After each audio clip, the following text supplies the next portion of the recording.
Okay, so we're going to talk about how to use the Pythagorean theorem to find distances in 3D objects.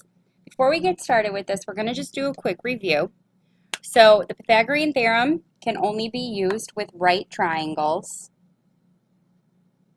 So remember, we can't use them with obtuse triangles or equilateral triangles or isosceles triangles. They can only be used with right triangles. Formula for the Pythagorean theorem is a squared plus b squared equals c squared, where a and b represent the legs of our triangle and c represents the hypotenuse. So to label the triangle, if this is my right angle, opposite my right angle, which is also the longest side, is the hypotenuse.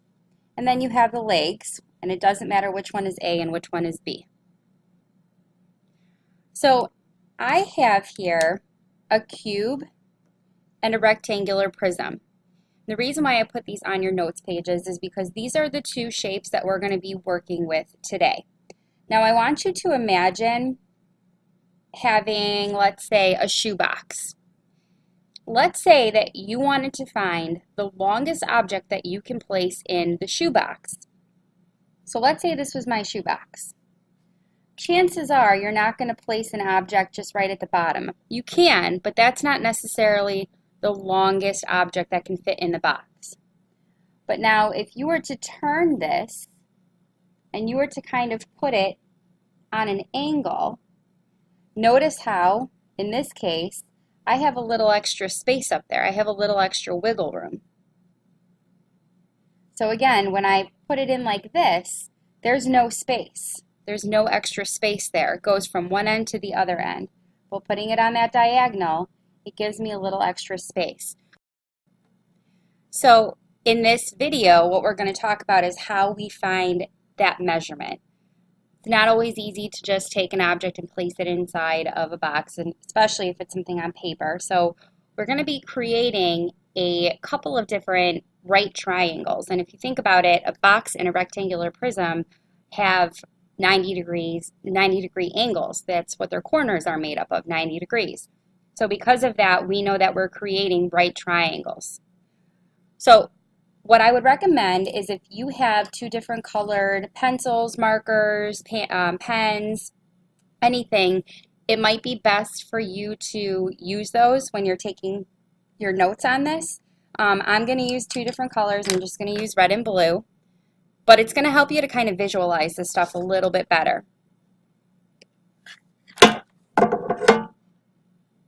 So here we have an example of a rectangular prism.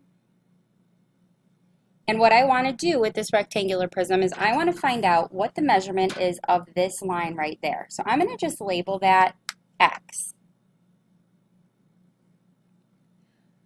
That's the longest diagonal inside of this rectangular prism. So now to do this, it's pretty challenging to start, but then once you do get started, it's very easy. What you want to do is you want to find two different right triangles. Now, one thing I am going to say really quickly, because I just realized that there's no measurement on this, I want us to label the length of the box, which is this. We're going to just label that 5 centimeters. So now I know the measurement of the length of the box. I know the measurement of the height of the box. And I know the measurement of the width of the box.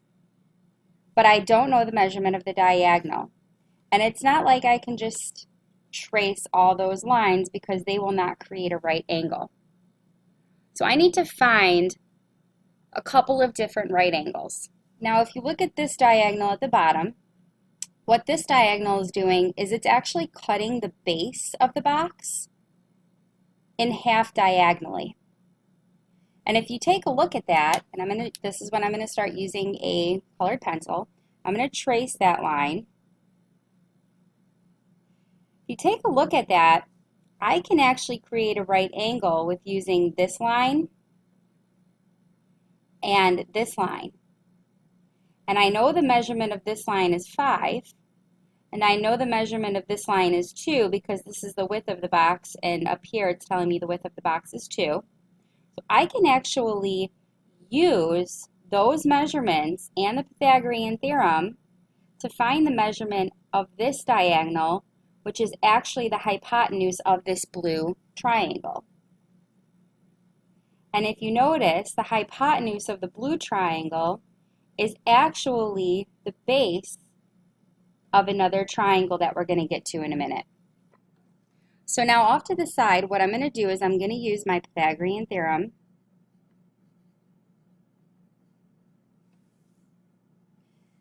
Doesn't matter if I put 5 or 2 in for A or B, those are both legs. So I'm going to put 5 squared plus 2 squared equals C squared.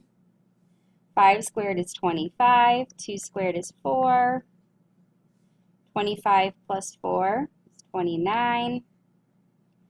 Find the square root. Square root of 29 is about 5.4.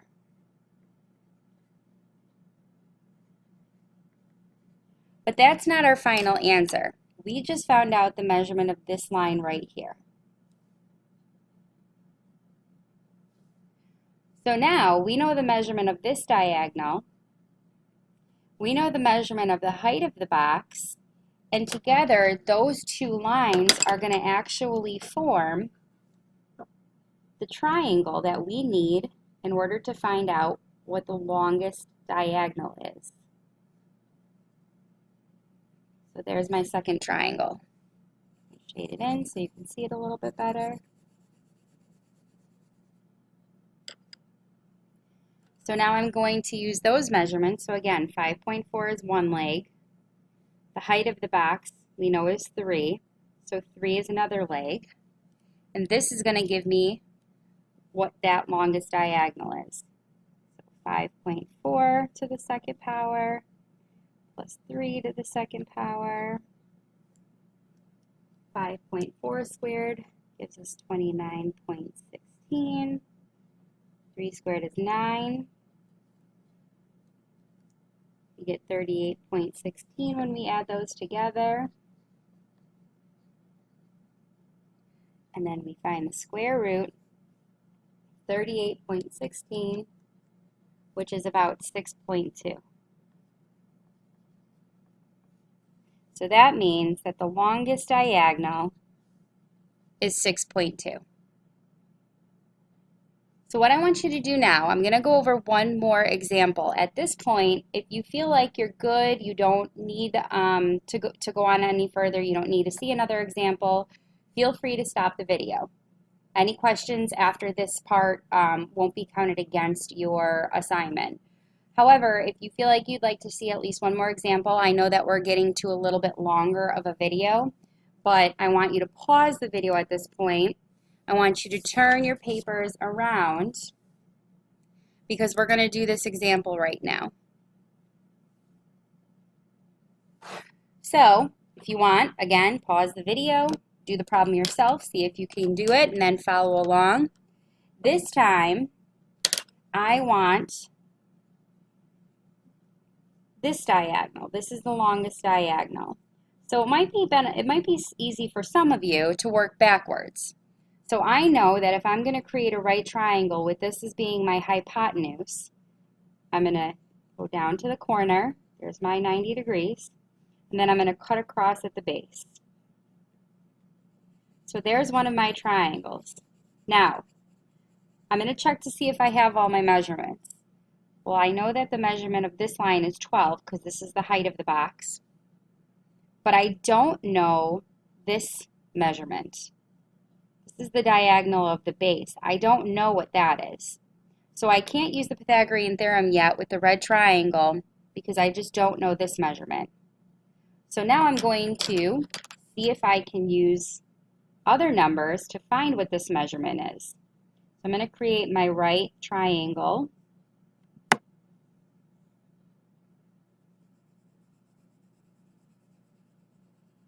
So this is the diagonal. That's the hypotenuse. here's one leg, because remember, here's the 90-degree angle. Here's one leg, and I know that that measurement is 4, and here's the other, I know that that measurement is 3.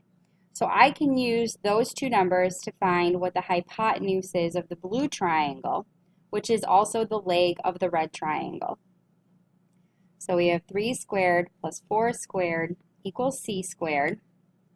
3 squared is 9, 4 squared is 16.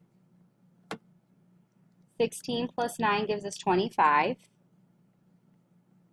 And the square root of c squared and the square root of 25 gives us 5. So now I know that this measurement right here is 5. So now I know that that's 5, and that's one of the legs of the red triangle, and I know the other leg of the red triangle is 12, so now I can find out what the longest diagonal is. So 5 squared plus 12 squared equals c squared. 5 squared is 25. 12 squared is 144. 25 plus 144 gives us 169. And then you're going to find the square root of both. Cancels out, and your answer is 13.